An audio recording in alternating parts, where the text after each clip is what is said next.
श्री कृष्ण कहते हैं, जो लोग अपने परिवार से प्रेम करते हैं, माता पिता का सम्मान करते हैं, वे लोग ही भक्ति पूरी एकाग्रता से कर पाते हैं। पुराने समय की बात है। एक व्यक्ति के परिवार में बार बार वाद विवाद होते रहते थे। वह इस बात से बहुत दुखी रहता था। तंग आकर उसने एक दिन सोचा कि अब मुझे संन्यास ले लेना चाहिए और घर पर बिना किसी को कुछ बताए सब कुछ छोड़कर जंगल की ओर निकल गया। जंगल में उसे एक आश्रम दिखाई दिया।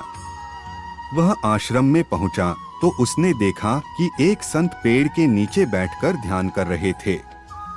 दुखी व्यक्ति संत के सामने बैठ गया और उनका ध्यान खत्म होने का इंतजार करने लगा। जब संत का ध्यान पूरा हुआ और उन्होंने आंखें खोली तो व्यक्ति ने संत से कहा कि गुरुदेव, मुझे अपनी शरण में ले लीजिए। मैं आपका शिष्य बनना चाहता हूँ। मैं सब कुछ छोड़कर भगवान की भक्ति करने आया है। संत ने उससे पूछा कि तुम अपने घर में किसी से प्रेम करते हो? व्यक्ति ने कहा कि नहीं, मैं अपने परिवार में किसी से भी प्रेम नहीं करता हूँ। फिर संत ने उससे कहा कि क्या तुम्हें अपने माता पिता, भाई बहन, पत्नी और बच्चों में से किसी से भी लगाव नहीं है? व्यक्ति ने संत को जवाब दिया कि ये पूरी दुनिया स्वार्थी है। मैं अपने घर परिवार में किसी से भी स्नेह नहीं रखता।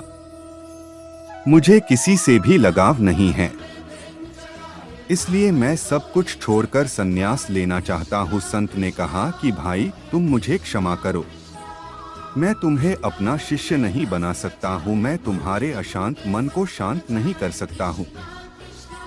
संत की बात सुनकर व्यक्ति बहुत परेशान हो गया। संत बोले, अगर तुम्हें अपने परिवार से थोड़ा भी स्नेह होता तो मैं उसे और बढ़ा सकता था। अगर तुम अपने माता पिता से प्रेम करते तो मैं इस प्रेम को बढ़ाकर तुम्हें भगवान की भक्ति में लगा सकता था, किंतु तुम्हारे मन में तो कोई भाव है ही नहीं। संत ने कहा कि मैं किसी पत्थर से पानी का झरना कैसे बहा सकता हूँ? जो लोग अपने परिवार से प्रेम करते हैं, माता पिता का सम्मान करते हैं, वे लोग ही भक्ति पूरी एकाग्रता से कर पाते हैं।